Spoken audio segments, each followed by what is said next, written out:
that the gap was down to 13 seconds. It's now gone up to 16 seconds.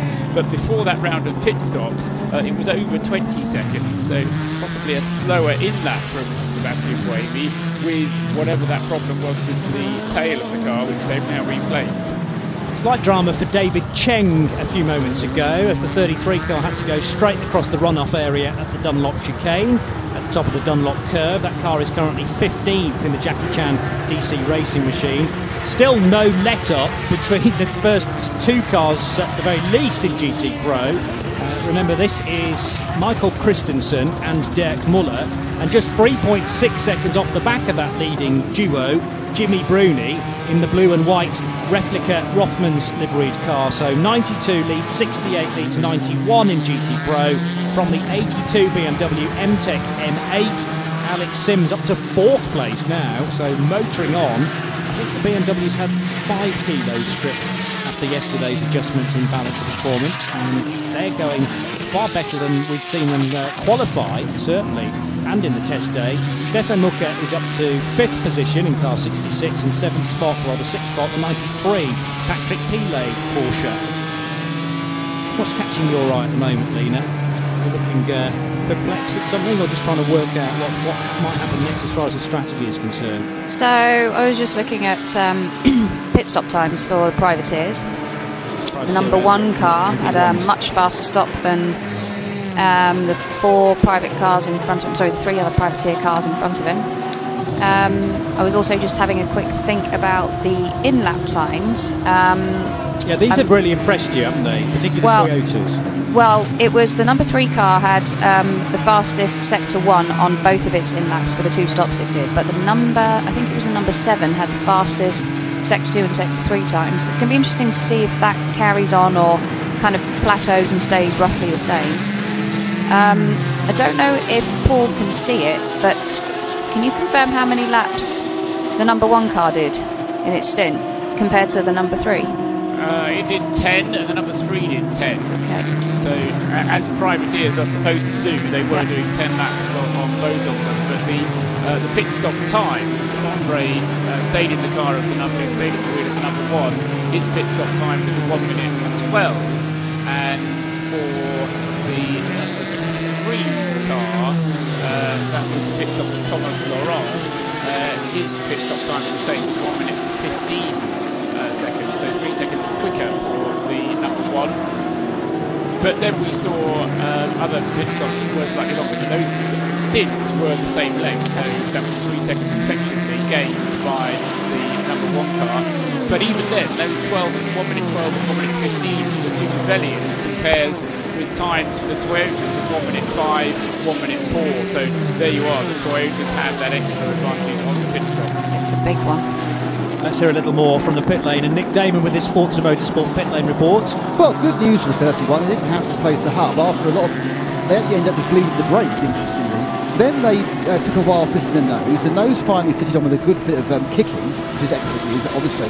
And then they went out on the pit lane to fit the wheels. They fit the wheels, they dropped the car, and they forgot to take out the rear dolly jack. So it just spun its wheels in the air, which might be a penalty, because they had forgotten. They didn't know what. Genuinely, they looked perplexed as what was happening until 2 quite portly French journalists pointed at the fact they still had the rear dolly jack in there. So perhaps not the car was a pit stop, but off and away with Rodolfo Gonzalez. We'll get Lena Gay's thoughts on that in a moment, or perhaps not. As an awful lot of action up at Arnage Corner, the 81 car of Martin Tomczyk was following James Collado and Ryan Briscoe into that T-junction, the right-hander at Arnage. Didn't quite expect that, first of all, Briscoe had to check up because Collado braked a little early, and Martin Tomczyk nearly ran into the back of the 2 of them. Big lock-up then for the German driver. Front left was stationary for a while. I hope that doesn't manifest itself into a flat spot, but that car might have to pit a little earlier than planned. If not, Martin Tomczyk's teeth are going to fall out now, because it'll be very 50 pence piece shaped, that front left of car number 81, the BMW. Yes, it sounds like that pit stop didn't entirely go to plan at 31. No, and I think a mistake like that is going to create a penalty, probably, for spinning the wheels in the air. You can't have the engines running when the car's up in the air. So. Right, so that's a hard and fast rule. I mean, I know they don't like the cars wheel spinning when all four wheels are on the ground. That's purely from a safety point of view. But you're not even allowed to have them running in the air, if you like, on the dollies. On the grounds, it's a fake way of saving the clutch. In the old days, it was just a fake way of saving the clutch. You started the car up on the jacks and then dropped it when the clutch failed. Love it. Much more spectacular. I won't say it has been done. It has been certainly considered. The other pit stop that is under investigation, and we know it's under investigation, was a pit stop from the number 6 Ginetta, which Alex Brundle is driving. He's just had a pit stop, but the message came up saying that its previous pit stop was under investigation. So we'll wait and see what happens with the number 31 car as and when that comes through. 15.6 seconds is a much more accurate gap between the two Toyotas. I said it was 45 seconds a little while ago, but that's because we were expecting a pit stop for the 7. That's happened, and it's nearly 16 seconds the gap on that 25 between the 8 and the 7 Toyotas. They lead overall. The best placed LMP1 privateer is Stefan Sarazan still in the number 17 SMP racing car. LMP2 led by car 26 from number 28, and that's nearly 25 seconds of a gap too. Back to the pit lane to Bruce Jones for a Forza Motorsport pit lane report. Ben Barker, driver of the Gulf Racing 86 Porsche, right at the front of the GTE, and we thought you'd pulled an unusual tactic by being the first to blink, the first to come in. Was that out of sequence for the first stop?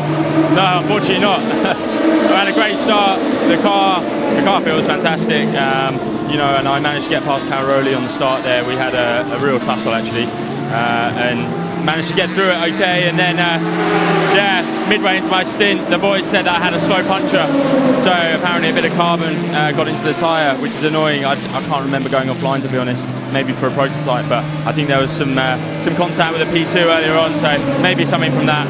But the main thing is the car feels good. It's a 24-hour race. It could work, but we could make it our plan kind of later on in the race, to be honest, that stop, so we can draw it out. So really what you have to get across to your rivals is that it was a master stroke and they'll have to worry about it for a bit. Yeah, maybe it was, maybe it wasn't. Thanks a lot. So Mike Wainwright in the car now, and then on to Alex Davison next. That's right, yeah. Good stuff. Thanks, Ben. Which is the combination that featured in the European Le Mans Series race at the start of the year. They did a bit of extra running in car 86, and they are a World Endurance Championship regular as well.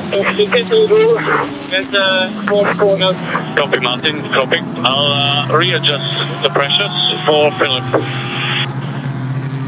That was a message to Martin Tomczyk about the 81 BMW. As I mentioned, Martin had a big lock-up into Arnage Corner to avoid a motorway-style accident as he was pursuing Collado and Briscoe. And as everyone sort of checked up into that corner, Martin Tomczyk had to get big style on the brakes and is now complaining about the tyre pressures not being quite right into Porsche curves. So the message was, copy that, we'll adjust it as soon as in the stop when Philipp Eng takes over. So that's the story down at 81.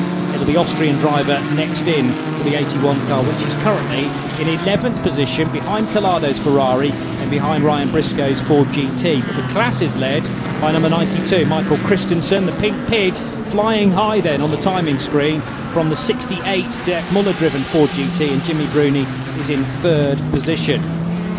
3 minutes or so to go before we reach the Silverstone circuit hourly update. Remember, Silverstone is the only place in the UK that you can see current Le Mans style cars, LMP1, LMP2 and the GT Pro and Am cars, as the World Endurance Championship travels to the UK for the next round of the Super Season. We've had Spa, we will have had the 24 Hours of Le Mans come August, and over the weekend of the 17th, 18th and 19th of August, the Silverstone event is set to be a cracker. And if you're enjoying this weekend, then we would imagine better weather is predicted for August rather than its previous date in April. But get your order in for tickets for that event as soon as possible, because the tickets are selling very well indeed. Silverstone.co.uk will give you all the details for that cracking event in about 2 months' time. Just seen the fastest lap of the race in LMP2, Johnny, a 3:27.901 for Loic Duval in the TDS Racing Oreca. That's number 28, currently in 2nd place. 28, so the all French-driven TDS car, and a smile from the good run, on a number of occasions. He's one boy. Yeah. He is. I never had the pleasure of engineering him in a race, but obviously with testing. Yeah, I was trying to think as I said that. Did he ever race with him? But we were still on the same team. So you wanted him to win? No, I can't imagine that for a second. Yeah. Right. If it wasn't to be your car, Always wanted an Audi to win. Of course. Clearly, if it was mine, that would be even better. If it was Monsieur Lotre and Trellier and Fessler, then that would be better. And if I was their engineer, then yes. You were their engineer. Appears there's a slow car with a wheel coming off. Yeah, that's not ideal. I think it's just a tyre down there rather than the wheel itself. And car 51 was actually the best, I want to say, Ferrari. It was up there, wasn't it, James Collado? And yes, he was ahead of 52 and 71, but now losing time hand over fist. That's reported on the timing and scoring system. And sensibly, James Collado has missed out the second chicane, so he doesn't delay anyone behind. So squeezing through the runoff area there, dodging between the tyres, and the rear left tyre is going to continue to deflate. It might even start to strip away at the rear bodywork, and James needs to be careful to go as quickly as possible to get back to the pit, but as slow as he can, so it doesn't start to ruin the rear bodywork. The main carcass has actually just left the car, though. That's probably good news as it smokes away in the wheel tracks of the car. Yeah, that car was actually in 4th place just before the first round of pit stops, but then, as you say, it slipped back, but still was the leading Ferrari. James Collado still on his way then back to the pits. It's 4:30, Paul, so it is time for a Silverstone Circuit hourly update. The hourly update with Silverstone, the home of British motor racing. So this is the way things stand. Sebastian Buemi out front in the Toyota car number 8 and leading by 15.9 seconds over the number 7 Mike Conway driven Toyota Gazoo Racing TSA 50. Third is the number 17 SMP Racing BR1 of Stepan Sarazan. Fourth position, the Rebellion of Thomas Laurent, car number 3, a Rebellion R13 with its Gibson engine, an uprated version of the LMP2 engine basically in the middle of that car. Fifth position, a rejoining Ben Hanley for Dragon Speed. He might tumble down to 6th, although Andre Lotre, no, I don't think was close enough for that to happen. So car 10 will slot back into 5th position, and Andre Lotre very much on a recovery drive after the dramas at the start of the race. Rebellion number 1 now running in 6th place. 7th position overall is the best of the LMP2s. That's the G-Drive Racing Orica of Jean-Eric Verne, car number 26, ahead of 28, the TDS Racing Loic Duval driven Orica 07, and it's another Orica, although with the Alpine skin, Nicolas Lapierre in that Cinetec Alpine Matlock car number 36. Fourth place in LMP2 is number 23, Japanes Bartes Competition Ligier with Will Stevens at the wheel. Another Orica, this time for number 39, Tristan Gomendy, the Graf SO24 entry, and in 6th place the number 29 Racing Team Nederland Jumbo car, Guido van der Garde doing the driving. In GTE Pro, the number 92 Porsche in the pink livery with the pork cuts displayed down the side, down its flanks, in echoing a 1971 livery with the wide body 917. Michael Christensen leading the way by 2.5 seconds from the 68 Dirk Muller Ford Chip Ganassi Racing Team USA entry, and that is in then 2nd position. 3rd place the number 91 Rothmans replica liveried Porsche with Jimmy Bruni at the wheel. 4th place in GTE Pro, a cracking run so far from Brit Alex Sims in the number 82 BMW, and 5th place in Pro is the 66 Ford of Stefan Mucker. GTE Am, it's the Spirit of Rage Giancarlo Fisichella car that leads the way, car 54. From the 88 Matteo Cairoli run Dempsey Proton Racing Porsche, and 3rd in GTE Am is now the 61 Clearwater Racing Ferrari of Matt Griffin. 4th place 84, which is the JMW Motorsport entered Ferrari in its white WeatherTech colours, Jeff Siegel driving that, and 5th place the 77 Porsche of Matt Campbell. Now remember that in 2 months' time at the Silverstone Circuit you can see current Le Mans cars, the only place you can in the UK in 2018. Sunday and weekend adult tickets are valid with a special discount that I'm going to give you now. The discount code is RLM10, And when using RLM10 and you get to the point where you have to input the discount, that means that you can receive a 10% discount, and will also enter you into a draw to win one of the 5 drive experiences in Silverstone's brand new Aston Martin V8 Vantage fleet. They've got something like 7/10 of these brand new V8 Vantages of the press fleet, that is, and your opportunity for a driving experience. Just go to the website silverstone.co.uk and enter that discount code RLM10. The Hourly Update with Silverstone, the home of British motor racing. Track temperature on Radio Le Mans with Dunlop, winning for over 130 years. Dunlop track temperature. Current Dunlop track temperature 27.8 Celsius, and that's just rising a tad. The little dip that we had due to the rain has gone away, and as I say, the track now up at 27.8 Celsius.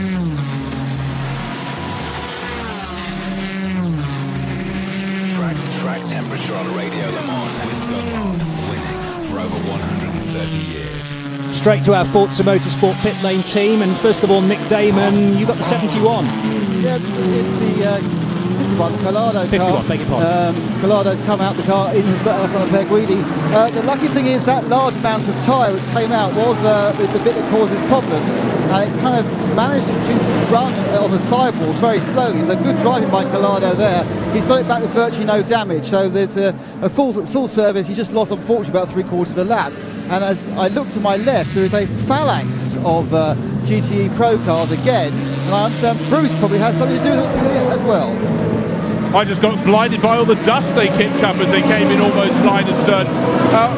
Their pit stops all look very standard, but one that wasn't standard at all was for 35. Harrison Newey waiting to take over the SMP Racing LMP2 entry and couldn't get into the car because the mechanic dived into the footwell and clearly was working very hard. I don't know if it was a problem behind the steering wheel. Victor Scheitel looks a little too cross to even talk, but they lost a lot of time, maybe 2 or 3 minutes. But the GTE Pro guys, they came in and almost all of them are going straight back out again. They look standard, but for the 35 crew, not standard at all. Some of the car, it is a mixed bag here. Most are changing tyres. The problem with the 64 Corvette, that's lost a few seconds of a weird situation where the air jacks went down on one side. We've got a couple of driver changes. The 81 BMW has changed, as has the 52. Tony Belander got out, Pipo Gironi got in.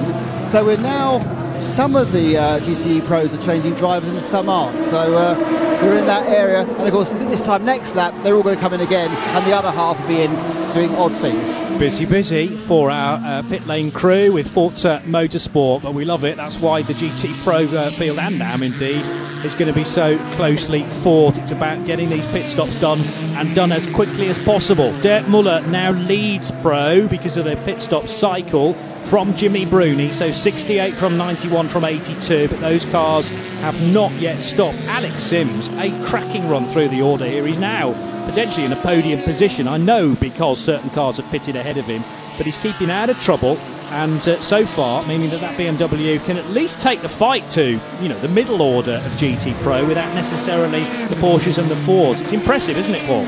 Yes, and I think it's nice as well that we've got that mix of cars, Ford, Porsche, BMW, up at the front of the field in GT Pro. Alex Sims will, of course, be one of the ones coming in at the end of this lap that he's on. Absolutely right, probably with Dirk Muller and with Jimmy Bruni. Let's get a little bit more on the 51 story. James Collado is with me. So it's very bad luck. What caused the puncture? Not sure. It was all of a sudden. Tyre just delaminated. So I guess it's just one of those things. Might have been a bit of debris or something like that, or maybe a curb. We don't know, but obviously unfortunate. And we'll see what we can do from now. It's a long race, obviously. Is it something you drivers kind of practice, you know, coming back with a tyre missing so you do minimal damage? Now looking at the car, you've done a brilliant job, there's virtually no damage on it at all, but have you ever sort of practiced that? No, not really. I mean, it's quite hard to simulate that, but they told me to take it easy, obviously to try and avoid damaging the bodywork. I think we've got away with it for now. However, you know, we've lost probably just short of a lap trying to get back to the pits because unfortunately it happened in the first sector. So yeah. Bad luck. Hope it gets us. Cheers. Thanks, man. Red still out there from the 51. Of course, the Ferrari. Yeah, and it's back out for Ferrari fans, but the next one to cheer on, I suppose, as far as the 488 is concerned, is number 71 now, which is in the hands of Sam Bird. That's 7th place, the 52 car, which is the extra for the race. It's not doing anything else. It's not doing the LMS. It's not doing the World Endurance Championship. It's purely been entered for the 24 Hours of Le Mans. And Tony Verlander back at the wheel of a 488. Isn't that great to see? The Finn still in action, having raced in the World Endurance Championship for several seasons. Car 52 is currently 13th in GTE Pro. Mike Conway's doing a great job in the number 7 Toyota because he's closing in on Sebastian Buemi. Those two between them, they've been actually having a dogfight as such, but they are both pushing each other. And the gap first to second is down to 10 seconds. And remember, Buemi comes in first to the tune probably of at least 2 laps, and that will be in another 2 laps. Thomas Laurent is in from 4th position, another absolute best on that lap, I thought, Lena. So again, backing up what you were saying about the rebellions. Yeah, and he'd, whilst we were talking and giving the roundup at 1:30, he'd overtaken the SMP car. But in the meantime, Andre Lotterer has been cutting chunks out of Ben Hanley as well. So those 2 rebellion cars are some of the fastest privateer cars at the moment, on the 3rd stint of their tyres. Yeah, so look out for number 1 catching number 10 if you're around the circuit listening to 91.2 FM. This is Mobile 1 Radio Le Mans for 2018. Let's get another Forza Motorsport pit lane report from Nick. We've had another set of the GTE cars come in, quite forlornly actually. When the GTE cars have all left, in come the 2 Astons. They are doing their best to the back and forth they've got, but it doesn't seem like fair sides at the moment. Certainly though, we've seen some good movement from the BMW. They've come in, they've done a change, both drivers out. Alexander Sims got out of that one. And we also obviously saw the Corvette make a better stop with the 63 car than the 64, and the 71 Sam Bird machine also stopped. They didn't see the driver change, so I was looking at the work on the BMW. We're going to hang around BMW and try and talk to someone from that team, because we haven't talked to them much, I don't think. So which one, Nick, are you doubtful about the driver change or unsure? The 71, whether Sam Bird got out or not. Okay, I can tell you that yes. Shall I try and talk to Alexander Sims? Please. He's got to drink just to answer your question, Bird's got out, Davide Rigon in. Alexander, very quick one. That was a fantastic run. That was a fantastic run getting the car to 3rd place. You must be really pleased with the race performance of the car. I didn't actually know where we were, but yeah, it seemed to go okay for a first stint. Obviously, all the cars are quite closely packed, and then we pulled a bit of a gap, but then towards the end of the stint, the Ford seemed to catch me up. So, I mean, it's just nice to get into the race, start to understand how our cars are working over the full stint, and it's going okay. Would you say you're finding out it's a better race car than qualifying car? Well, I mean, we've worked a lot on the race setup, didn't focus so much on quali runs. I don't know. It's going okay. So we're so early in the race. Let's not count our chickens yet. Great start, thanks. I think the key about that is that Alex has well and truly done his job and got the BMWs in the mixture. We've got a Porsche now that leads the way, Laurent Vantor in the number 92 Pink Pig, from Sebastian Bourdais, who's taken the 68 over, and Fred Makovici in the number 91 car. That's your order in GTE Pro. But massive drama, I'm afraid to say, that the number 86 car, a huge off for Mike Wainwright. That's the car that was started by Ben Barker, not quite from pole position, but I think from 2nd place on the grid. And if you were around earlier on in the week to watch the 94 car have a moment into Indianapolis when Sven Muller lost the back end, he clattered the Armco barrier and then into the tyres, that's pretty much exactly what Mike Wainwright's done. It was almost a carbon copy, and the difference is the Porsche number 86 has gone nose into the barrier, so might have done slightly less damage, but that car could have been in the reckoning. I'm afraid a little bit of a mistake there by Mike Wainwright on his own. There's also a puncture for the number 38 car of Ho Pin Tung, the man with dual nationality, both Dutch and Chinese, and the 38 car I think is now limping. Do we think it's the 38 car, guys? Yes, we do. Okay, so front tyre of once, I think possibly front left tyre. Tyre, but certainly wheel. Okay. On that front left, and currently we still have that incident at Arnard or Indianapolis controlled by a yellow flag, but we've now gone into slow zone. So how about that? An hour and 42 2 minutes before we had our first slow zone of the day. Did all right there. Did all right. Let's hear from Bruce with a Forza Motorsport pit lane report. GTE Pro is where the action is always incredibly fierce. Dirk Muller, an hour and a half of work out in the car, took it up to second place, splitting the Porsches. Very good stint.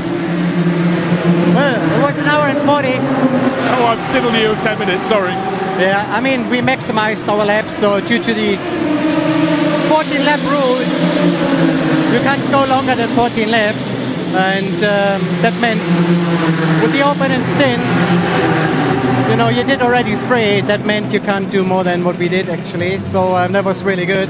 I had a fantastic car. Thanks to our boys, Portuguese Ganassi Racing did an awesome job there. Our 68 Ford GT is running super well, and I was surprised how good the Michelin tires were hanging in there. I could push till my last lap. Was really, really good. I was a bit more aggressive than I normally would be at the start. I wanted to be up with the Porsches there, and so got a place straight in the beginning. And Stefan let me by. That was good. So I was P3 all the time, chasing the Porsches down. That was good fun. And yeah, one we got in the pits, and the other one I was chasing. Second to the last lap, I got traffic, so I lost a second there. I tell you what, you're fighting for every hundreds here, and it's going to be for the 24 hours. Now, when you're right in there, close with the Porsches and fighting, where do you think the strength of the Ford GT is, and where is the strength of the Porsche? It's our efficiency. I mean, we're really good down the straight, but very late, and they're really good out of the corner. We knew, I mean, they got so much power from the BOP, so they're really good out of the corner, and we need to catch up then on the straights. It is a little different racing here there with them right now. So in the slipstream, it's kind of tough to stay behind them out of the slow speed stuff. But that's all right. I mean, it's a long race to go, and we keep pushing. As you say, the plan for you is 3 more stints for Dirk Muller. It's at least 3 more double stints for me. But that's a good way to start into the race. Cheers to everybody who is listening. I'm looking forward already to coming back to Watkins. Excellent. Thanks very much, Dirk. Yeah, getting stuck in, certainly, and handing the car over to Sebastian Bourdais. Yes, with Joey Hand still to come. So now Bourdais, a man born in Le Mans, was he not? So coming back to, close-ish anyway, coming back home. Certainly he calls Le Mans his home. Yes. So we'll be loving the fact that he gets some early action behind the wheel of the 68 car. Joey Hand still to come in that combination, by the way. I don't think we ever mentioned the stop-and-go penalty, which the Ginetta number 6 has now taken. It was Alex Brundle who came in to serve that stop-and-go penalty. That was for spinning the wheels as he exited the pits on the previous pit stop. Not the thing that we had described earlier on, but nevertheless it is a penalisable offence. Alex Brundle has taken that, and he's now back out on the circuit. And although Mike Wainwright has left the scene of the crime at Indianapolis, we are still going to have an extended slow zone there whilst the barrier is repaired. Now this is where the slow zone is kind of good or bad. Mike Conway is in the middle of it at the moment, and will be coming past eventually up to the start-finish line. Sebastian Buemi hasn't yet been through that slow zone in the number 8 car, but presumably he will have to. Actually, he is in it at the moment himself. What will be interesting is whether for Toyota number 7 they choose to come into the pits whilst that slow zone is in place. From a strategic point of view, Lena, he's got one more lap to do on his scheduled stint, but he may choose to come in early. What do you think? So it's a guardrail repair, which usually does take a bit of time. The problem is that when you start doing things like that, you're just extending the very final stint. Now, if they've got a few laps in hand and they can afford to do it, it's probably worth it because they gain quite a lot more. I'm guessing this is going to affect everybody in the same way. It's going to be an interesting thing to have a look at the gaps that they took after all of their pit stops in the P1 class before that slow zone came out. Yeah, we'll and then compare it with what they are afterwards. The yeah, zone. Exactly. Well, we'll do that. And as I say, if you were on the pit wall telling me what to do, you weren't very decisive there. I need to know. Tick, box. He's gone round again. Yeah. Okay. So they're not doing that. I think it's possible that maybe that will be cleared, or they think it will be cleared, or probably more likely they don't want to try and play with that kind of thing too soon. We're only, still got 22 hours left to go. Absolutely. So it does mean that Mike Conway leads the race, and Sebastian Buemi still at the wheel, despite already having made now 3 pit stops. Still at the wheel, he's doing a quadruple stint, but of course stints that much shorter. I'm not surprised that we're seeing more multi-stinting. We're going to have to work out on our vocabulary, Johnny. Quadruple, quintuple, sextuple stints, possibly. Yes, I know. We'll get the dictionary out, shall we, to make sure we're saying the right thing. I'm told that the 64 Corvette has some front suspension issues, and car 64 has been struggling. It's in the pits, actually. Tommy Milner, the last to drive it. We'll get a weather report in a moment or two from Bruce Jones, which doubles as a Forza Motorsport pit lane report. But first of all, Nick Damon. With the 86, the car with Mike Wainwright driving the Golf Porsche, this had, as you may know, the massive whack on the rear left. It's going on the dolly jack. It doesn't seem to go. The tyre has managed to delaminate and leave a lot of its cords. They still are wrapped around the interior of the rear suspension. There's also a lot of bodywork damage. It's got him slightly backwards into the into solid, and that's going to be a relatively long visit to the pit. So certainly nothing there looks even close to being fatal. So it's a case of clean it out, wipe it out, clean it out again. Do you remember the Sven Muller incident though from, was it Thursday? Yes. When it spun through 180 degrees, then caught the guardrail to driver's left, and sort of ran along that and then into the tyres. That's basically what Mike did. I've now walked next door to 64 Corvette, and that's having major surgery. Front suspension front issues. Left, they've got front right. They've got 4 mechanics underneath the car already. And it looks like they're going to be, they got the under tray and the nose off, and it looks like they're going to be, assumed, replacing that corner. No sign of impact, no sign of damage that I can see. So that is going to be, unfortunately, a failure. It could be a victim of over-curbage. But that would be a few minutes again, getting one corner off, and hopefully, when they put the new corner on, the car will still be alive. I seem to recall Tommy Milner reporting similar issues to us on the 3rd of June, which was test day, and the car actually... One out lap, only made it to the Dunlop S's and had to be retrieved on a flatbed back to the paddock. So maybe they're still trying to get to the bottom of those issues. Here's Bruce Jones then to tell us what about the weather. It's blowing in my face because I'm looking down towards pit entry, and you do that when the GTE Pro cars come in as a sextet or whatever, and you just get a face full of dust. I had all the dust, and the carbon fibre smell when 86 came in. Mike Wainwright, the car Nick's just been describing, but I walked right down to pit entry, not talking about the weather now because I don't know how it's changing except the wind is gusting. And remember, the number 8 Toyota had a new rear wing added. They've just brought another one into their garage, so maybe that's not good enough, and they want to change it all over again, or maybe it's there just because they've taken it back, fixed whatever the problem was, because the sister car number 7 has also got a new rear wing, and in fact the 7 crew is just coming out to prepare for a pit stop, and I think Paul Trustwell pointed out they were due one fairly soon, so that will be the next one in. Okay, well maybe, as you say, the original rear deck that was taken off has now been fettled in the back of the garage. They're bringing it back and might fit that then to the 8 car on the next stop. We'll keep you up to date with that. Bruce's point about the weather is that it's very, very blustery at ground level, and the next weather system may be blowing in very shortly. There are thunderstorms predicted, 1 or 2, and it's only going to be a short run thing if indeed it happens, but I don't think we've seen the last of the rain today. There'll be an official weather report with Jura Garages in about 8 minutes time. You're listening to Mobile One Radio Le Mans 91.2 FM and around the world on RS1 via the RSL player on radiolemans.com. It's Nick Damon and Bruce Jones providing the Forza Motorsport pit lane report. Lena Gage just going to step away for a second. You coming back, Lena? Yes, she says. Johnny Palmer and Paul Trustwell in the commentary box. Can't take your eyes off this one at the moment. So much happening, including the battle in GTE Pro with Laurent Vantor at the head of the order. 3.4 seconds is the advantage for the Belgian over Sebastien Bourdais, racing at his home track this weekend, 92 from 68. And then it's Fred Makovic, also a Frenchman, running in 3rd position in the blue and white Porsche. Next up, Ollie Pla in car 66. Antonio Felix da Costa in the 82 BMW, having taken that over from teammate Alex Sims. So that's the Sims car handed to Portuguese driver Felix da Costa. Augusto Farfus has had a go in that as well.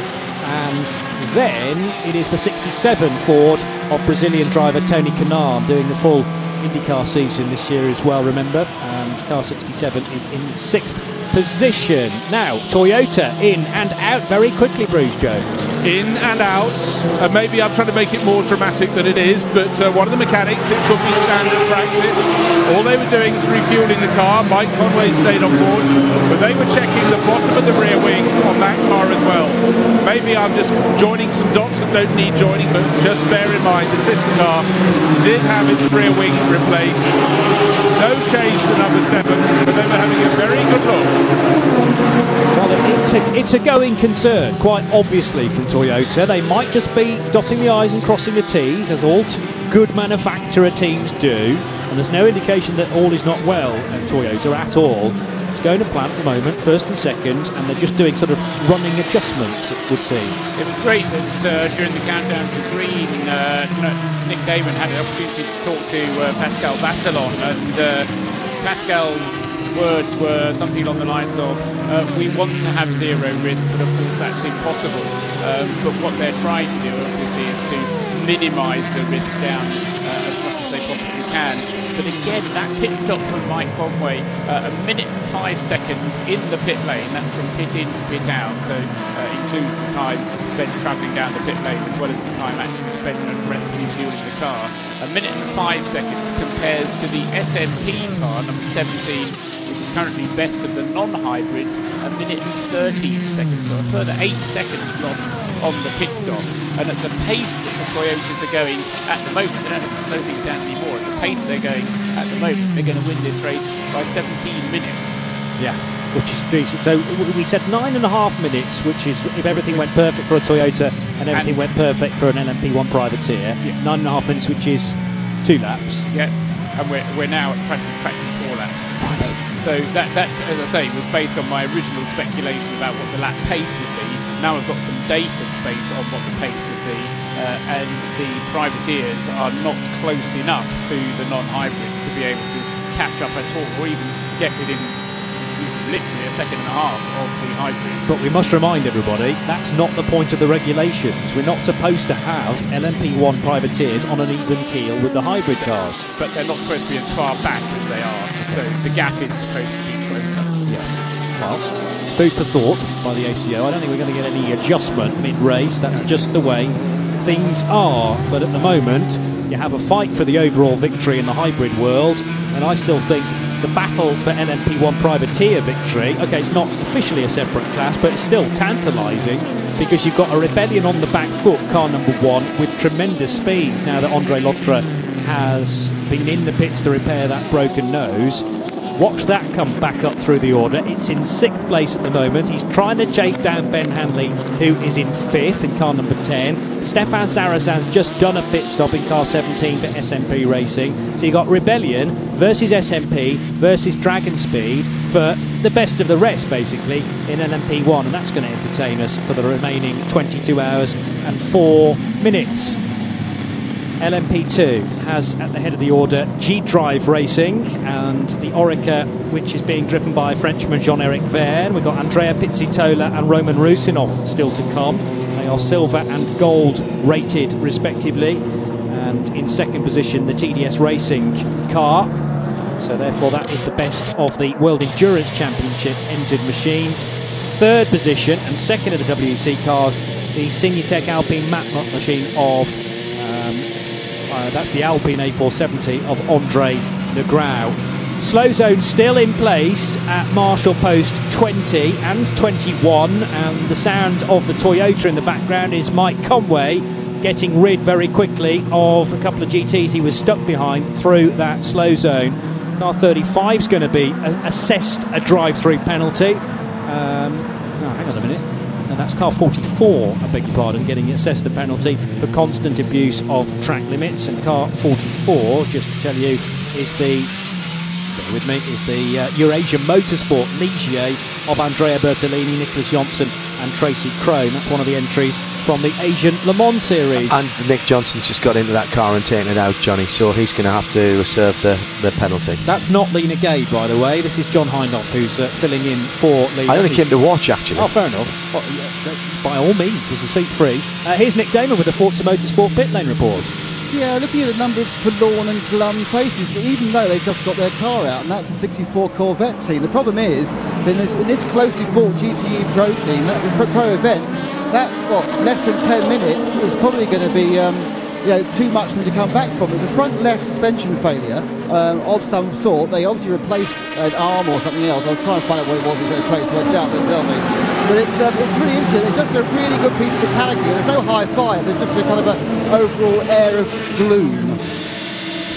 Well, that's understandable because they didn't want to have to do that sort of servicing on the car this early on in the race, but they've dealt with it on the fly, and you never know, that little bit of bad luck but well dealt with might come back to pay them in the right way in the remaining 22 hours. We're not very far away from 5 p.m. here Central European time at Circuit de la Sarthe. You're listening to Mobile One Radio Le Mans 91.2 FM. There'll be a weather update very shortly with Jura Garages to give us a clue as to whether to expect rain in the next hour or two, and the teams have had to deal with a few drops here and there, but nothing substantially enough to think about changing from slick tyres, Paul. Yes, not yet at least. Another drive-through penalty just having been completed, in fact. No, I don't think it was just completed. Number 44, Tracy Crone, handing the Crone Green car over to, this is Crone Green Eurasia Motorsport Ligier. Tracy Crone handing it over to Nick Johnson, but that wasn't the drive-through penalty. They've got a drive-through penalty for track limits whilst Tracy was driving the car. Yeah, and you have to come in separately, don't you, yes, in order to take that, yeah. From a service pit stop, so you can't do tyres and fuel and a driver change. It has to be entirely separate. Mark Goddard's team then, Eurasia Motorsport, rebadged for the weekend as Crone Racing, but it's him and his team looking after things. So, side by side for GTE Pro, with the time now at exactly 5 o'clock, but Fred Makovic dicing nicely with the 68 car, and he's through. So that is second place in GTE Pro. Makovic ahead of Sebastian Bourdais. You're tuned to Mobile One Radio Le Mans 91.2 FM for 2018. Live from trackside. On 91.2 FM. On Sirius Channel 138 and XM Channel 201. And online at radiolemans.com. You're listening to coverage of the world's most famous motor race, the Le Mans 24 Hours, on Mobile One Radio Le Mans. Weather on Radio Le Mans with Jura, Europe's #1 garage interior company. www.juragarages.com.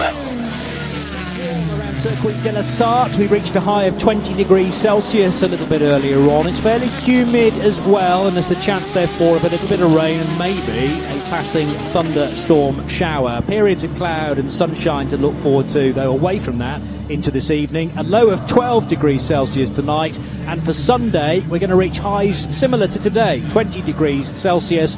No real rain predicted though, a little overcast, a bit of sunshine here and there, and breaks in the cloud to look forward to.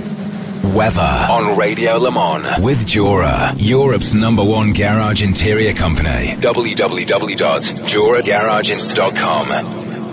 Just after 5 o'clock here at Circuit de la Sarthe. It's the 86th running of the 24 Hours of Le Mans. Johnny Palmer, Paul Trustwell and Lena Gade in the commentary box, and looking after matters in the pit lane, Bruce Jones, with Nick Damon about to take over, or rather about to be replaced by Diana Binks, bringing us the Forza Motorsport pit lane reports. We've had a change of lead, which is a proper change of lead, because Mike Conway is leading the race now from Sebastian Buemi, only by a matter of a second and a bit.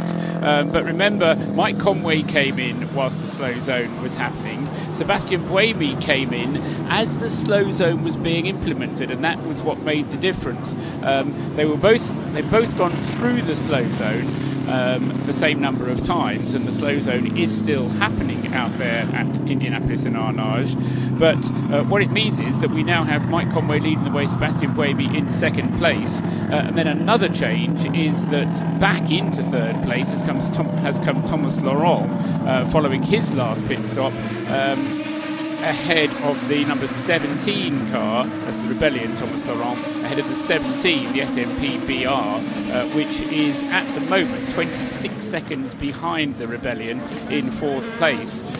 And then the Dragon Speed car is a further 30 or so seconds behind in the hands of Ben Hanley. Interesting that all of the top 6 still in the hands of the original drivers that started the race over 2 hours into it. So 2.8 seconds, although it's a cracking first sector by Sebastian Buemi, the best that the car's managed so far. So Buemi starting to turn up the wick after that lead change, as Paul says. G-Drive Racing still leading the LMP2 category, and the best of the World Endurance Championship cars is number 28, second in that division, with Loic Duval on for some decent points this weekend in the WEC. Andre Negrão third. And in GT, Pro first of all, Porsche's now first and second. So the Pink Pig leading the dark blue and white replica livery from the 1980s. That car 92 from 91. And Fred McAveeky had pulled that move on Sebastian Buemi just before our weather report with Dura Garages. So, not Buemi, Bourdais, I should say. Stefan Bourdais in third position, car 68. And then it is in fourth place, the 66 machine. So Porsche, Ford, then BMW, Antonio Felix da Costa ahead of Nick Tandy in the best of the American Porsches run by Core Autosport, as opposed to Manthey Racing, who are looking after the 91 and the 92 this weekend. To the pit lane, and our Forza Motorsport pit lane crew with an update. You'll have to tell me about what. This might be just a very quick one. It's Gulf Racing, the 86 Porsche. Mike Wainwright had the problem, hit the barriers down the top part of the circuit. Car has rejoined the circuit. It's fallen to second last, still ahead of the SMP Racing number 11 that's forever in the garage, but going again. So fans of that car is back in the race. Excellent stuff. The news from Bruce Jones with our Forza Motorsport pit lane report. So 86 back in. That's been driven by Ben Barker and was driven by Mike Wainwright before the incident at Indianapolis. But 13 cars in the GT AM field, so lost quite a bit of ground. There was also a slight drama for MR Racing not too long ago, and that went straight through the Ford chicane. MR Racing new to the World Endurance Championship this year. Moto Aki Ishikawa currently driving that car, but Olivier Beretta, the Monegasque driver, still to come, and Eddie Cheever the third as well. So that car is certainly one to keep your eye out for. It's currently 12th in the GTE AM standings. For Aston Martin fans, well, in Pro, not the ideal weekend for the brand new Vantage AMR. They claim that they are fighting the balance of performance system a little bit, and car 95 and 97 are 14th and 15th in the Pro category. It's a better picture in AM for those following Aston Martin. The best placed was the 90 car of Ewan Hankey, but he's now handed that car over to Turkish teammate Salih Yoluk. That car is 9th in the AM standings, but better placed is car 98 now, which is running in 8th position with Pedro Lamy at the wheel.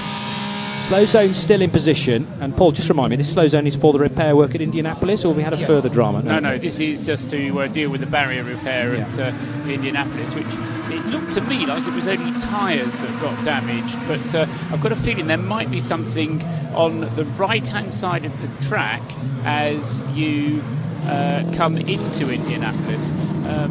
Sure, there was a message on the screen a little while ago asking people to bear left as they were coming into Indianapolis, and I just wonder if that is linked. But the Gulf Porsche also clattered the Armco, didn't it, on the straight bit between the right-hand kink and the Indianapolis corner itself. Oh, I didn't see that bit. Right, okay, yeah, right, so the tail of the Porsche just dragged very slightly along the Armco, and I just wonder whether it's bent it back very slightly. Okay. And there might be the need for new sections of Armco and maybe new posts behind. Remember, there was a Manitou on scene when Sven Muller had his incident, but they could go red flag for that incident, did they? Yes. And then enabled the track crew to come out and fix it. That's exactly what they're doing, Paul. There's a van in position. They've actually coned off a section of the road there, VLN and Nürburgring 24 style. Makes it look like a roadworks incident. It does, yeah. To driver's right, there's basically a lane out there and a queue. There's an awful lot taking place. The tyre wall's fine. The tyre wall that faces you into Indianapolis has been fixed, but it's the Armco barrier that's taking the time. And Lena, that's the bit really that you don't want to shortcut, because if somebody else goes in there, you want it to be as substantial as it needs to be. Yeah, that's absolutely correct, and I think we've seen this in the past, how long the barrier repairs do take. They have to do them properly, because what you don't want is another incident to happen for there to be a bit more of a serious accident. I mean, thinking back several years to that horrendous accident from Mike Rockenfeller when you were in charge of that car. No, I was on the other one. I beg your pardon. Yep. You did the message, because I remember the radio message. It's Rocky, which has been played out several times since then. Apologies for the wrong car, but I mean that did an awful lot of damage to a great stretch of Arco, didn't it? It did, and it took a very long time for that to all be repaired.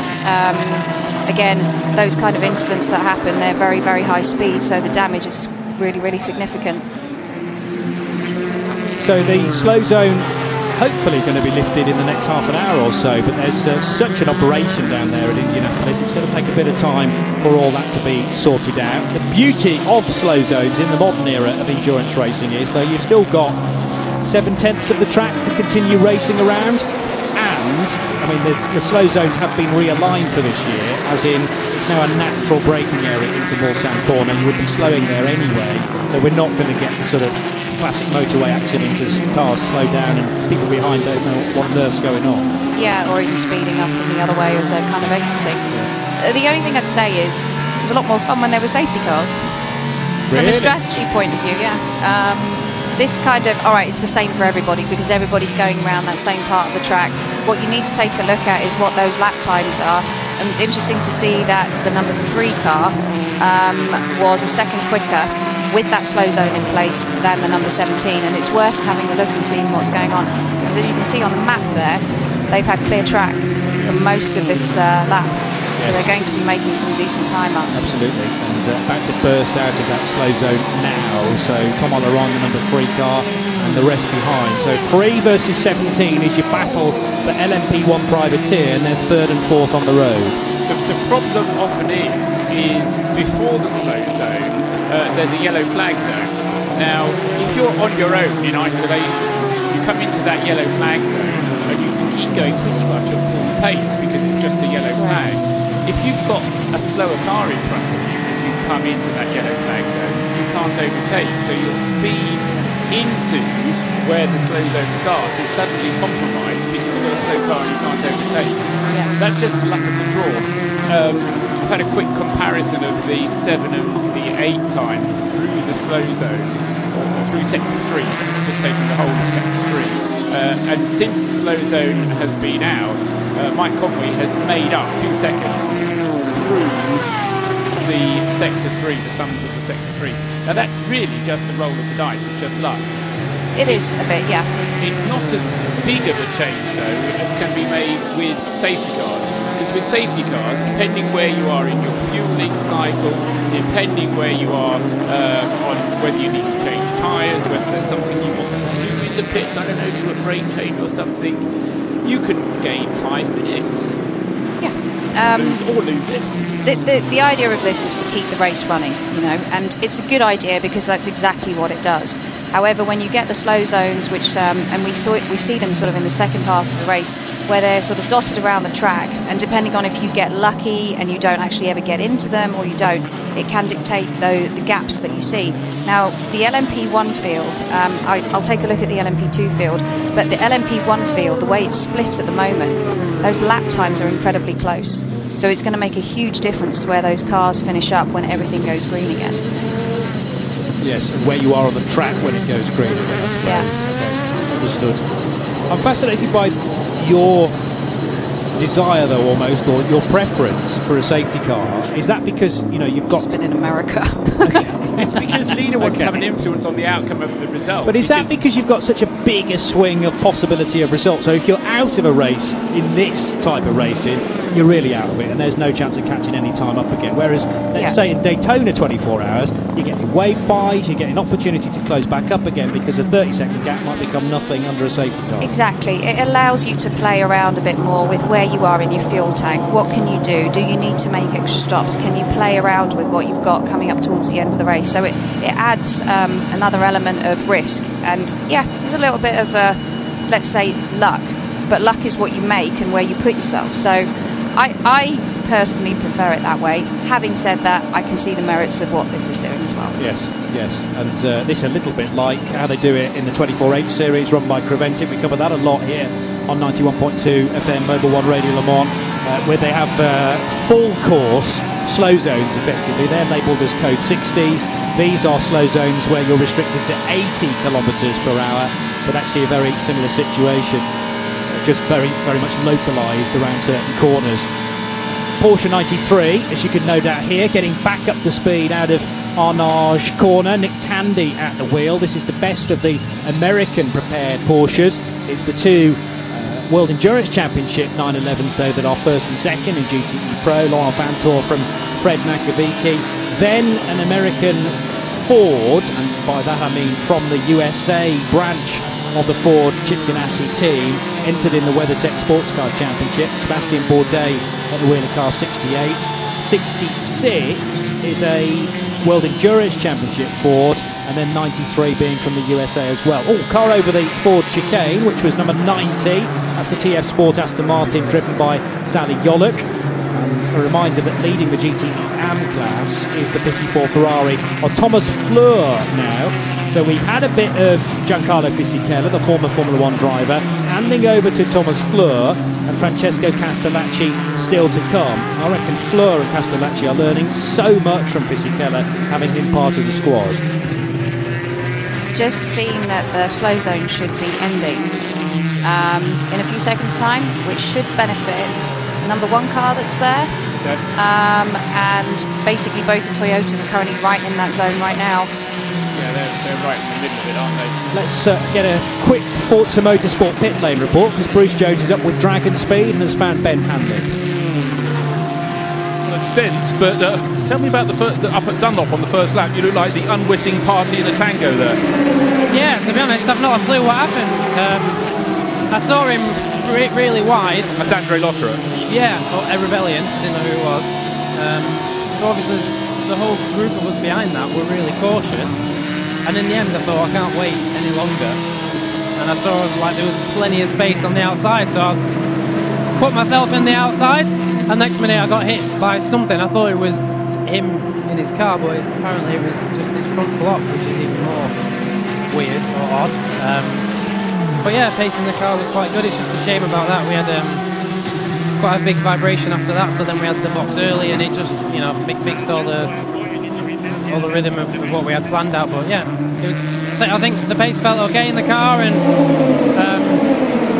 yeah, it's a long way to go yet, so it's not over. No, you've handed over to Henrik Hedman, so he's out for his stint. The cycle will come through, but I mean, when you get a chance to have a look at the replays, you'll see you had no option. Yeah, I didn't think I had. I thought, because I knew that they were on the outside, so I thought that they might struggle to stop. So I went even deeper into the first corner to try and just be out the way of everything, and still I got hit. So yeah, there's not much more I could have done. It felt like I was right near the white line on the outside, or certainly on the outside of the track. So from where I was, that was as safe as I could play it, and yeah, we still got taken out. So yeah, well, you brought it in fifth place, but it could have all been over in the gravel trap, but not all over, but on quarter two of a 24-hour race. But well done, good stint. Thanks very much. Yeah, he did tremendously well after that, did Ben Hanley, driving the number 10 Dragon Speed LMP1 car. Tells it like it is, does Ben. I think entirely the innocent party there. Be interested to see exactly what happened at that instant, because the nose, as we described at the time, had kind of detached from Andre Lotterer's machine after he thumped the back of Mike Conway. If it was just the nose and its momentum and then pitched the Dragon Speed car into a spin, I don't know. I would have thought you'd need more weight behind it, but then again, you are on the ragged edge there as you turn left through the Dunlop chicane. Yeah, when we saw the replay, it did look very much like the front right was the bit that had hit the Toyota in front. Of Lotterer's car. And then something broke there. But you usually have a couple of pins which keep everything in place, and then you've got latches across the top. So if that had broken on the one side, there should have still been enough support in there for it to stay in place. So maybe there was more damage than we actually did see. Paul. We've got a battle for the lead on, because now the slow zone has been removed. There's nothing at all to separate Sebastian Buemi from the back of Mike Conway. And I wouldn't be at all surprised to see Seb going back into the lead in a couple of minutes, or by the end of his lap even. Just to record the fact that there was 7 laps under the slow zone period, depending whereabouts you were on the circuit. As Nina was describing, the slow zone was removed whilst the two leaders were in the middle of it, but they both got going again. But the final thing to say quickly is that Mike Conway, whilst the slow zone was out, set the fastest Sector 2 time of the race thus far. Right. It's purple in Sector 2. And that sector unaffected by the slow zone because you're going into it right at the end of Sector 2. Diana Binks, welcome to the Forza Motorsport pit lane crew, taking over from Nick Damon, and you've managed quickly to find Earl Bamber. Earl, you're in the garage watching proceedings and we're into the third hour of the race. Are you comfortable with where you're running at the moment? Yeah, I mean, it's going along quite nicely. We've got good speed. Struggle with the tyres in the first stint, but this stint for Nick seems a lot better. It's hard when you're following the other cars, but so far it's going to plan. But there's still such a long time in the race. It's really great to see that the competition is very, very close as well. It's going to be a time fight, and it's going to be a real sprint race throughout the whole thing. What was your thoughts for the first hour? Because we were watching it and the commentators were just so excited. There was just so much going on. We didn't know where to look first. Yeah, it's great. I mean, the ATO and job to balance on the cars, and I think it's a race that everybody wants to see, and I think it's so far living up to expectations, so I can't wait for the rest of it. Thanks, Earl. Earl Bamber with Diana Binks, part of our Forza Motorsport pit lane crew, and yeah, things pretty good at the moment in Porsche land. Laurent Vantour ahead of Fred Makovici, 92 ahead of 91, and the next Porsche is in 6th position with Nick Tandy at the wheel. Up to about the 94. That's the brand new chassis, remember, after that was badly damaged in the Sven Muller crash at Indianapolis a couple of days ago. That car is in 12th position with Timo Bernhardt at the wheel. The Fords are running 3rd, 4th, 5th and 8th, and we've got a BMW in 7th position. That's the highest of the two BMW M8s, with the other one in 9th spot. And the GT battling continues just as it has done really since the green flag was waved. 2 Fords and the 93 Porsche, and then the Spirit of Race Ferrari, but that car is not in the lead of GTE AM.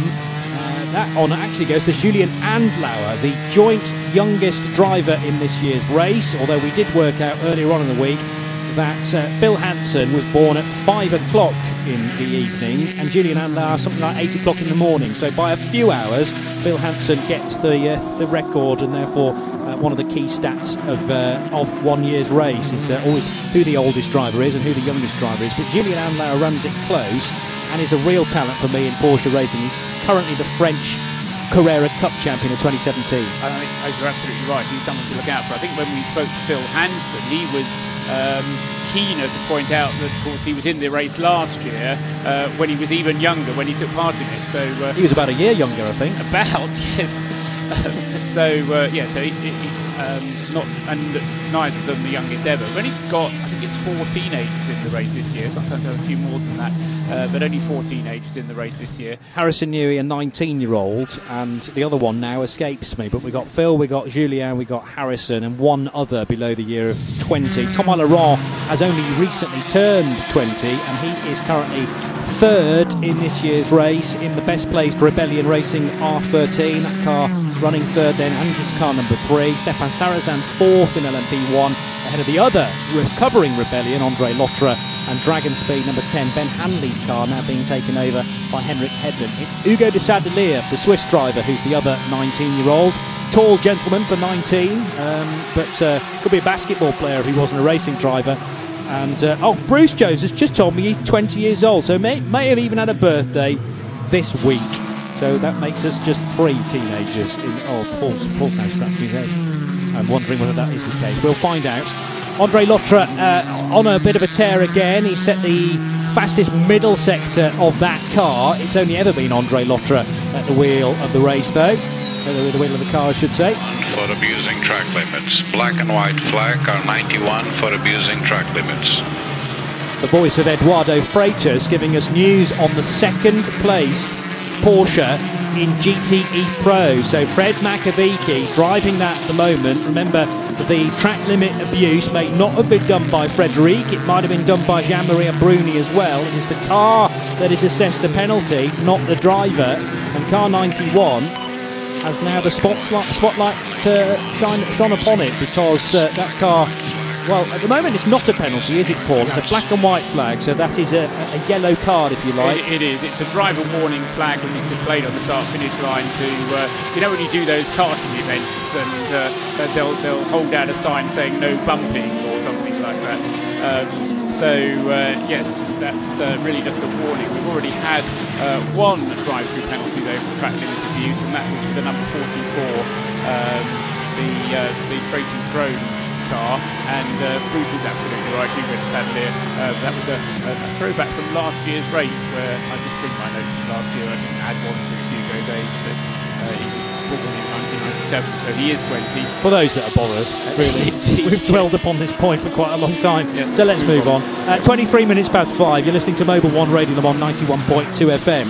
40 laps very nearly in the book. We're working lap 40 now, and there is a second between the two Toyotas, car 7 from car 8. Third position, that number 3 Rebellion, as I say, being driven by Thomas Laurent, and is due in at the end of this lap. Yes.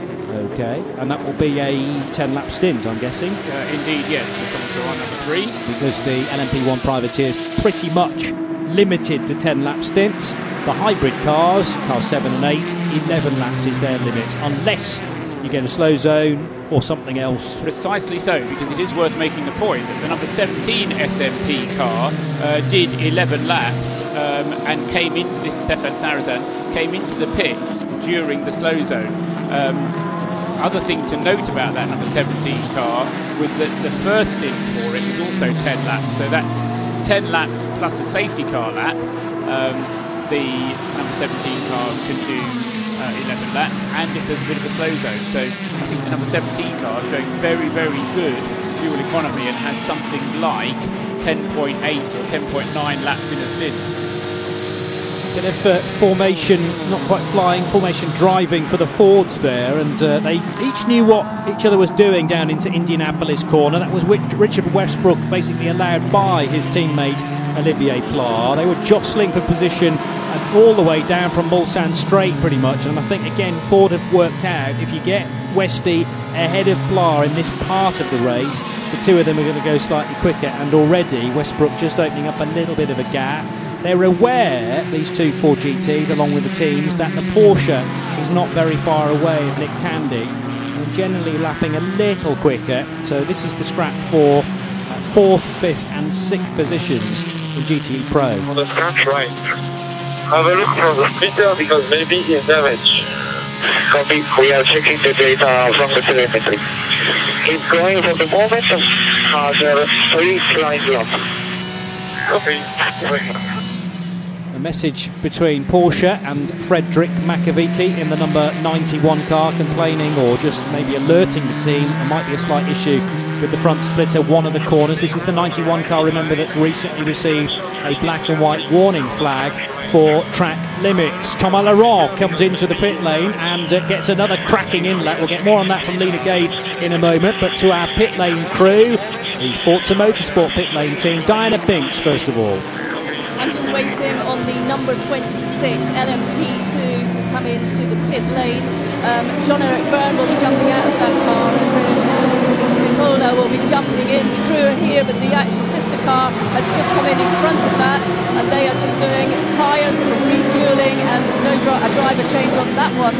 But it's they will be going up very, very quickly, and they're expecting Jean-Eric Byrne any minute now. Thomas Laurent, great stint, came in 30 seconds clear in 3rd place and handed over. Beautiful slick pit stop from Rebellion Racing crew for the number 3 car. Matthias Best leaping up and down in the way that drivers do before getting on board. Thomas Laurent ran out of the back of the garage, maybe had to do what he needed to do, but he's come back out. I'll try and get you an interview because that was a really staunch stint for the best of the rest behind the Toyotas. Yeah, it certainly was, and Thomas Laurent, a real talent, whether he's been racing in LMP3 category. I remember he did the Michelin Le Mans Cup, the Road to Le Mans event a couple of years ago, then worked his way into the ELMS at LMP3 level, LMP2 level as well, and now finally getting his just desserts in the top class here at Le Mans. An awesome in-lap that time, Lena Gade. We've spotted a pattern here, haven't we, particularly for the Rebellions? Yeah, so in and out laps are pretty vital, especially if you've got clear track, because of the time you're spending stationary. It's something that we focused on quite a bit at Audi, and made sure that our guys knew that they had to hammer those laps when they were coming in and out, and it gains you so much, it really does. And of course, why are they more valuable than a kind of regular lap? Because what you want on your in and out laps is to lose the least amount. What you don't want is to start backing off. So if you were going to lose your standard amount because of your pit stop, you don't want to be adding on extra seconds onto that to kind of increase your gap or decrease your gap to the cars around you. And what you mustn't forget, of course, is that part of the in and out lap is the pit lane entry road, which is the bit after you pull off but before you hit the speed limit. That's correct, and that's an important part where you can make up a bit of time as well. Yeah, absolutely. 2 minutes away from a Silverstone circuit hourly update. Remember, the Silverstone venue is the only place this year that you can see current Le Mans spec cars, the latest era of Toyota and all the other cars in the World Endurance Championship in the UK. They're coming to Silverstone in 2 months' time, over the weekend of the 17th, 18th and 19th of August. And tickets are available at the moment to pre-book, whether you want Sunday or weekend adult tickets. And I'll give you a discount code, or at least John Hindhoff will do during the update, as far as how to get 10% discount and to be entered into a draw to win one of 5 drive experiences at Silverstone with their brand new Aston Martin V8 Vantage fleet. So that in just a second. Meanwhile, the engine you hear in the background is Toyota number 8 coming in for its latest pit stop, Paul. Perfect, yes, I was just about to say that we'll get Buemi's pit stop in. Whether we'll get it out before we get to the hourly update, not quite sure, but yeah, so Sebastian Buemi, this surely must be him getting out of the car. He's been at the wheel for 2.5 hours. Yeah, which is a long time. Is the rule still a maximum of 4 hours? 4 hours in any 6 is the maximum that you can do. It's one of those annoying sliding scales. It's a nightmare to try and calculate. But the driver change does happen, and it's Fernando Alonso getting into that car. What may end up coming back to bite that car, though, is the fact that it comes in 2 laps before the number 7 car. Lena said earlier on, what you're doing here is you're shortening the final stint, because it's unlikely, but it's possible the race will go on with its current pattern. And it means that the number 8 car obviously is going to have to do a final stint which is 2 laps longer than the number 7 car.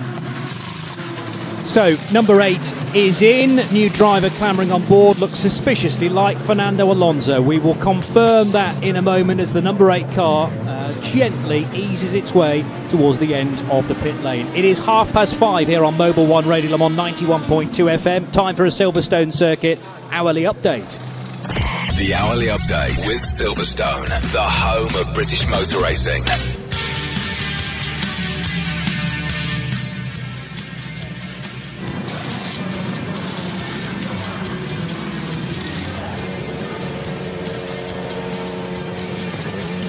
And here with the Silverstone hourly update is Paul Truswell. 2.5 hours into the race then, and it's been led by Mike Conway.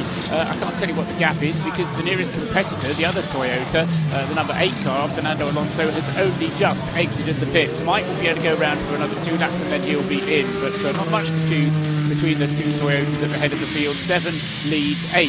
In 3rd place is the number 17, Stefan Sarazan, at the wheel of the SMP Racing BR. He is a further 3 minutes. That's very nearly a lap. He is a lap down now, although he has had a pit stop, or will be having a pit stop, so it's practically a lap down then for the best of the non-hybrids. 4th, number 3, Matthias Besch at the wheel of the Rebellion. He is 8 seconds behind Stefan Sarazan, and then Bruno Senna, number 1, the other Rebellion, the car that was started by Andre Lotterer, had to make an extra pit stop in the early phases of the race to get a new nose fitted to that car.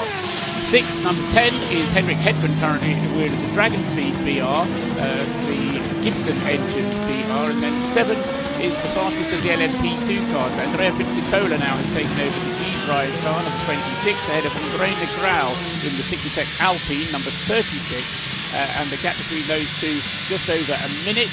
In 3rd place in LMP2 is a Ligier. It's the number 23, the Panis Barthez Competition Ligier. Will Stevens at the wheel of that, and he is just a second behind the Alpine. So it's Orica Alpine Ligier, 1st, 2nd and 3rd in LMP2. In GTE Pro, it's Porsche Ford. 92, Lawrence Vantour leads 91 Fred Macabiti ahead of number 68 Sebastian Bourdais at the wheel of the Ford. And then in GTE AM, the leader there is kind of a 77, Julian Antlauer at the wheel of the Dempsey Proton Porsche. He has a gap of 17 seconds over Cooper McNeil, who is now at the wheel of the JMW Motorsport, although it's a WeatherTech sponsored Ferrari number 84. And then third in GTE AM is another Ferrari. This is the Spirit of Race Enter car, 54, Thomas Floor currently at the wheel of that one, and he is 8.9 seconds behind the JMW. That's the hourly update with Silverstone Circuits, with 2.5 hours of the race gone. The hourly update with Silverstone, the home of British motor racing. Track temperature on Radio Le Mans with Dunlop, winning for over 130 years. 25 degrees is the Dunlop. 25 degrees is the Dunlop track temperature. It's not been consistent by any means, John. It's been up and down.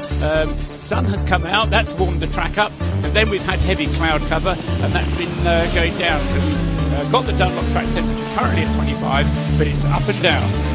Track temperature on Radio Le Mans with Dunlop, winning for over 130 years. 91.2 FM is Mobile One Radio Le Mans around the circuit, around the world on RS1 and RS3 via the RSL player.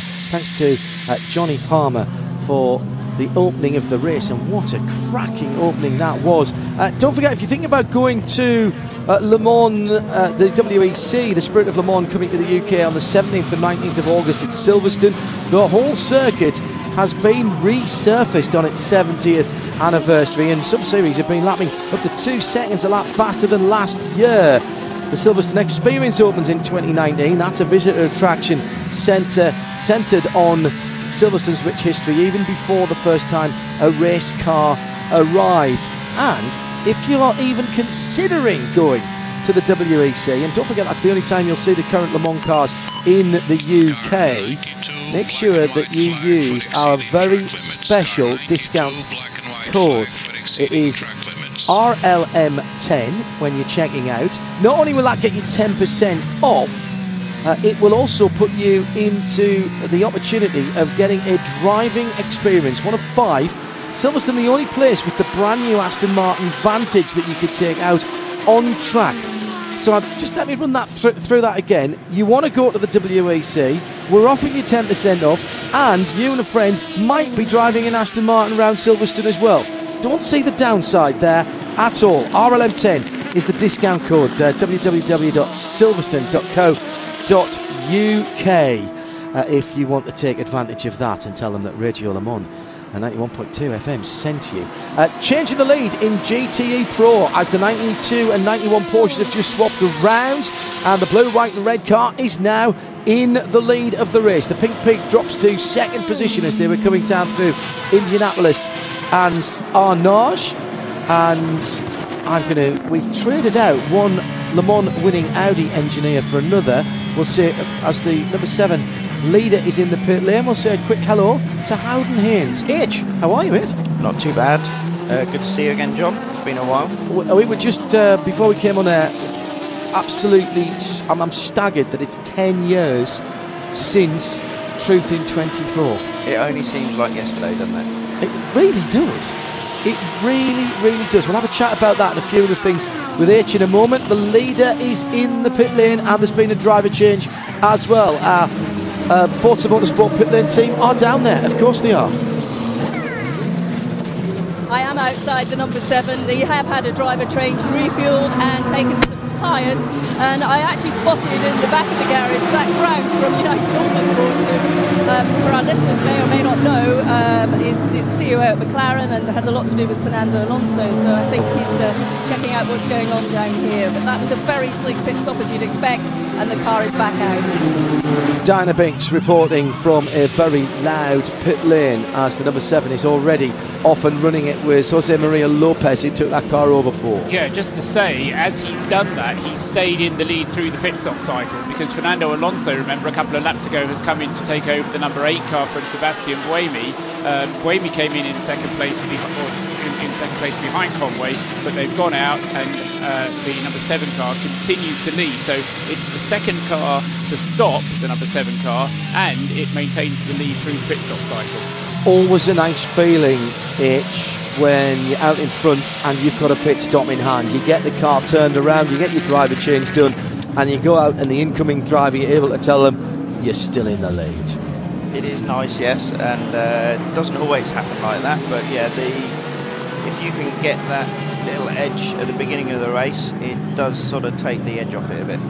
The amount of information that you have to pass to the drivers, does that differ from pilot to pilot? Some like a lot, some don't like to be reminded of things, they want gaps or whatever. Absolutely, and you know, some can process it more than others, you know, and as an engineer, as Lena will tell you as well, part of being a good engineer is also learning the language of each other driver and what they do want to hear.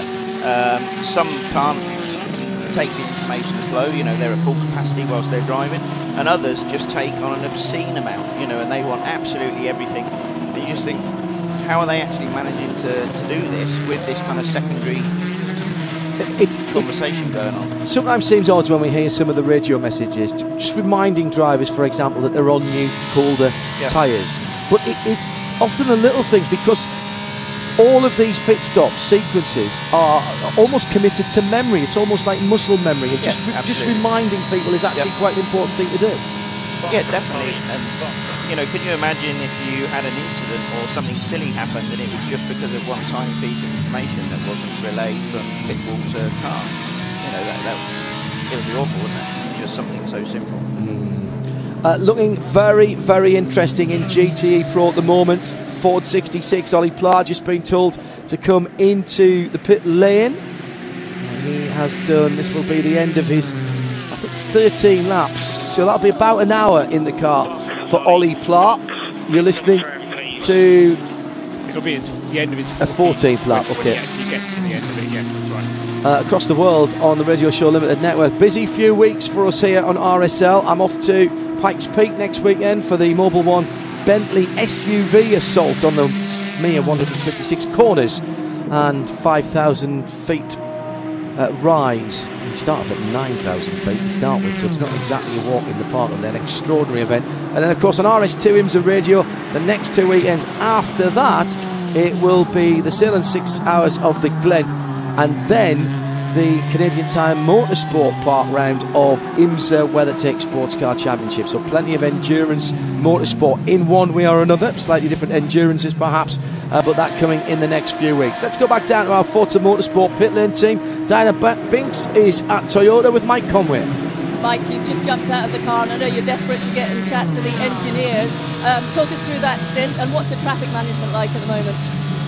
Yeah, the stint was okay, just at the beginning, obviously with the rain coming down, it was quite, you know, just trying to be safe on that side. But once that passed, we just try and keep it consistent, and the traffic's okay. Obviously difficult at times, but we just try and manage it as best we can. And yeah, the car feels okay. We just kind of didn't change too much at the stops, just trying to make sure the pressures are all working okay. We just got to chase that as the temperatures kind of fluctuate. Was that the plan in the first few hours of the strategy, just to keep it consistent? Yeah, I mean, we didn't know. We kind of thought we had an edge, obviously, on the privateer cars, but we didn't know how much. So once we knew we had quite a big gap, no need to risk anything. So just try and keep it like that. Mike, did you feel that you gained or lost coming through the slow zones? Sometimes you lose, sometimes you gain. I mean, if you have a GT in front of you, braking into the slow zone, then you lose time. So it fluctuates. Sometimes you win out of it, sometimes you lose. So, but yeah, that was making the gap fluctuate, obviously, at some moments. And some people are not doing 80 kmph through the whole zone. You know, they're doing like 79, and obviously that makes a big difference over like a kilometre sector. Thanks, Mike. Andre Lotter at the start of the race. What exactly happened on the way up to Dunlop? Because when you got up to the curve, it looked as though your nose was coming off. I lost the front spoiler. I think there was a misunderstanding in the team, and it was not mounted properly. So yeah, I was lucky actually. It could have been a lot worse, but I realized quite early and nose went off. So yeah, people think I touched the Toyota, but I didn't. You didn't touch the Toyota, or did you? No, even if I would touch it, I wouldn't lose my whole nose. Okay, Andre, the body language as Andre goes across the lane. You know, bear in mind this is about 2 hours ago, or 2.5 hours ago. His shoulders are up and down, and he's gesticulating madly. So he's feeling very frustrated, John. He was very close to a touch, if there was no touch there at the start of the race. But did a good job to get the car back. Car still in the fight, of course. Just a mere 27 hours and 21 hours and 17 minutes still to go of this race. It been run at a ridiculous pace in terms of a ridiculous racing pace, if you know what I mean. Lap time's good, Paul, but the close racing, particularly in P2 and GTE Pro, I mean, I really was expecting this to be over by now. I thought I'd fallen through a hole in the space-time continuum, and it was, tomorrow already. What, you thought the race was over already? Yeah, almost. It looked like last lap, every lap round. Yes, I mean, it's... I'm not going to say anything because I haven't done, but at the moment we are looking at 400 plus laps. So you were suggesting, I think on Wednesday, that we might be on for a record distance. Well, we've had 2 3/4 hours very nearly now, and over 400 would be not only a record, but something of a watershed broken as well. Which would be another nice one of those headlines for Toyota. Howden, the big stories here have been around about Toyota. They're the only major manufacturer here. Not their fault. You can only race who turns up. The regulations are still in place for those cars. In that situation, they would seem to have a pace advantage. We know, though, that it's not always the fastest car that wins around here. Is one of the dangers for Toyota complacency? Yes, absolutely. And how do you manage that? It's easy to kind of get carried away and walk away into the distance, and do you then just lose concentration, and before you know it, something stupid's gone wrong? Been in similar situations before. 2007, we were nearly 4 laps in the lead. Everything was going to plan, massively quicker than everybody else, including our other team cars, and a wheel comes off. Dindo Capello on his birthday, coming through to Indianapolis. Stint, yeah. Remember, I was on comms at that. I couldn't believe what I was seeing. Oh no, that was definitely one of the ones that got away. But these things happen, don't they? And we thought, it was 16 hours into the race, I think. It was a dream, everything going well. You kind of sat back, the weight's off your shoulders, and then boom, there you have it. End of the race. I spoke to you what seems like yesterday, but it's at least 3 years ago. Or maybe even, is it 3 years ago now that you and I had our sit down? 4, yeah. No way. Yeah, 14 was my last year. Yeah. Right, so that was you in South America. We were sitting down just before the end of the WEC season. It wasn't common knowledge, and you were kind enough to sit down with me so that immediately the checkered flag was out that we could play that long one with you at the end of your career. What have you been doing since then? That's the question that's coming in to RSL_studio, hashtag Mobile1RLM. What's Howden Haynes been doing, other than collecting cars, it would seem, from our conversation and earlier enjoying on? himself. Yes. Spending time with the family. Yeah. No, I now manage a rather large car collection. And we've been having fun restoring old historic race cars of significance. I've actually been privileged with being able to drive some of the stuff that I used to engineer. So an Audi R8 was something I got to have a go in. But no, it's been extremely different to what I was used to. And to be honest, Progressive still exist? Yeah, absolutely. And for those that don't know, most of the pressurised drink systems in the cars that we're looking at here, that's Progressive Engineering's engineering. Yeah, something I designed in 2001 when I was at Bentley. I think I had 3 days to design and make it. But yeah, most of the grid here have them. But yeah, we're still around, we're still about. We sort of keep ourselves under the radar a bit. We're pretty busy, running these cars and doing events with them. Any thoughts about coming back to racing, or is that the part of Howden Haynes' life that is now consigned to the history books? We'll see. I think there's a fire. Is this the first time, by the way, you've been here since you worked here? Yeah, this is the first time I've looked at a timing screen since Sao Paulo 2014, I think, yeah. It's a big. It was funny when H came in. Howden Haynes, by the way, is the other voice here, along with Paul Trustwell and me, John Hindhoff, in the Mobile One Broadcast Centre. He said, "It's a big place, this, isn't it?" And I said, "What do you mean it's a big place? How many times you come here?" He said, "Yeah, but I was on a little box on the on the pit lane. You didn't get to see that much of it when you were working then." I have no idea what I'm doing here. It took me an hour to find here. You know, I know where the pits are. I know where the pit wall are. I used to know where the Audi hospitality is. It's not here anymore. It's a completely different world. And I'm hoping for the rest of the day, well, and tomorrow, to see a bit more of it. Does this get the juices flowing again, though, when you see the competition? The GT competition's been great, LMP2 competition. All right, Toyota at the moment 3 minutes ahead of the rest of the field, but, you know, still not a lap. Still not a lap on the... is it just a lap? It is, yes. Sorry, excuse me, just a lap. The lead car is just a lap on everybody else, but early days yet. But competition juices rising again. Yeah, I don't think it disappears, does it? I think there's always a fire that it just needs igniting again, doesn't it?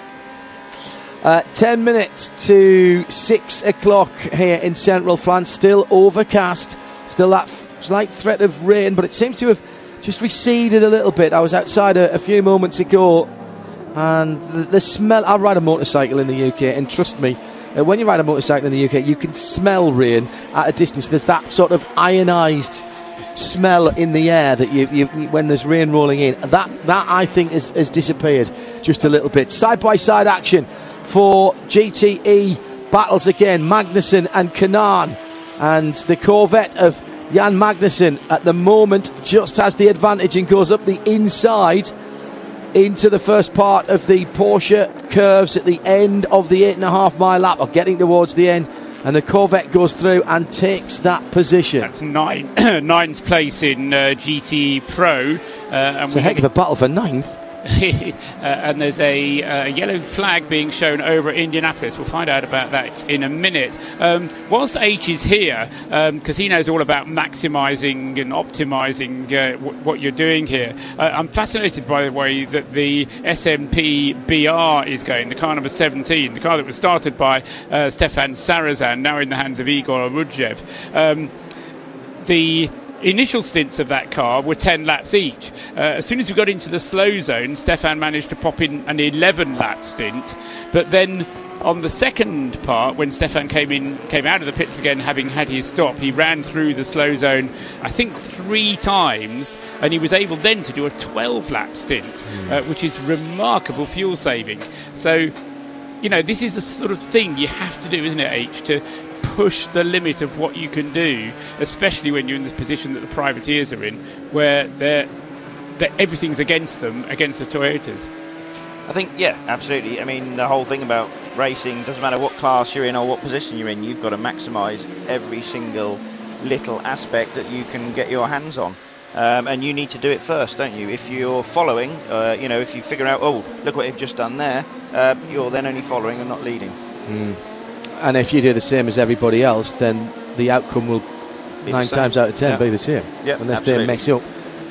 This is a fantastic battle for 9th and 10th, and it's just gone back to Ford. This is what I want to see, because the cars have different strengths and weaknesses at different parts of the circuit, and the 67 with Tony Kanaan just blocks the number 10 Dragon Speed. Henrik Edmond coming through on his outlap. Behind him is the lead Toyota of Lopez. Jose Maria Lopez. This is the number 7 car, so plenty of lappery going on, and this is why we love Le Mans, because the circuit here, particularly for the GT cars, it seems this year, the Corvette took that position a lap ago. It's lost 5 or 6 cars lengths now, but it's by no means out of it, and Jan Magnussen still fighting. I mean, that was a hell of a gaggle going on there. I mean, I don't know what you'd say to your driver on the radio then, but heads up. Yeah, I mean, it's different for the LMP guys than it is for the GT guys, isn't it? So we'd be telling the prototype guys, what was up ahead of them and etc. But these GTs have kind of got it coming from all angles, haven't they? Oh yeah. And yeah, that was quite a lot of cars. Don't forget to keep your Twitter coming in. BMW on Ford now, a little bit further around the circuit, coming into Indianapolis and then Arnage, and that is the battle a little further up the pro field. That was the 82 going through. So Ford's at the moment getting a little bit mugged. The 69 Ford Chip Ganassi car going down a position. Tony Kanaan being passed by Philippe Eng. 6 and 7. Sorry, 6 and 7. That was further up the field. Yeah, so that was 82 and 66. Ollie Pla then. Yes. Yes, losing the place to Augusto Farfus, rookie Augusto Farfus. Let's see what Eduardo has to say. Flat bottom at MP20 on the apex. Car 64 lost a piece at MP on the apex of the turn. Well, that's one of the Corvettes, of course.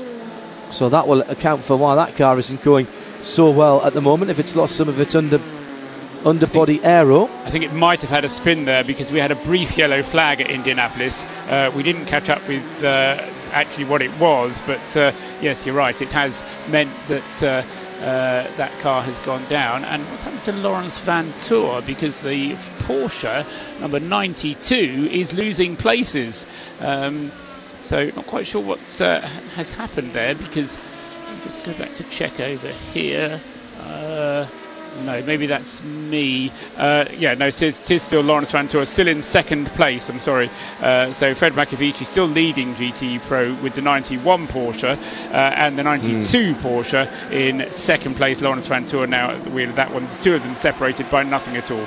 By a couple of Porsche 911s lengths. These are the two heritage cars in recognition of the 70th anniversary of Porsche, which was earlier in the week. I was told, John, that the selection of livery was given to the drivers, and the drivers chose their favourite Porsche livery to choose. Obviously, they couldn't use the classic orange and blue because there is already a Porsche in the orange and blue. Yep. But apart from that, it was left up to the drivers. Now, whether they agreed on it amongst themselves or whether they had a right bust-up, I don't know. Rock, paper, scissors, I think, or a bit of arm wrestling out the back at Weissach, quite possibly. Spoke to Frank Stefan Walliser, Dr. Frank Stefan Walliser, who's head of motorsport and GT cars, which means he not only gets to do all the cool stuff at the racetrack at the weekend, but he does things like GT3 and GT2, or be still my beating heart, as the two Porsches are absolutely together again now as we come up to the end of another racing hour. And he said that the decision to do the classic liveries was made quite a long time ago to commemorate the anniversary.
It would tidy the back of the garage up. Now, the 64 Corvette lost a bit of its under tray, I think. That was the car that Eduardo Freitas, our race director, was talking about. Bruce Jones is down at the Pratt & Miller team. Well, as luck would have it, they found one in the pit garage, so they're about to replace it, slide it underneath. I think you need the teak effect, downstairs loo, John, actually. But it all looks standard. But actually, if you're going to have bad luck, they've already had it for the 64 car. Tommy Milner was running 58th out of 60 runners in this field, and it seems to be happening to his car. So very, very frustrating for the crew of that one, but repairs being done. Mike Rockefeller wandering around in the back of the garage. Nothing he can do. Leave it to the crew. They know what they're up to, but more time being lost, unfortunately. Bruce Jones with that Forza Motorsport update. Toyota Gazoo Racing, Fernando Alonso through Tertre Rouge and heading off towards the Forza Motorsport chicane, the first chicane, the right-left right. Porsche have had an air of quiet confidence in their GT ranks coming into this race, slightly tempered by the fact that they wrote off a car, let's not forget, in a Larry accident with the car going backwards at speed into the barriers and the tyres early in the week, and we've seen the same accident again for the 86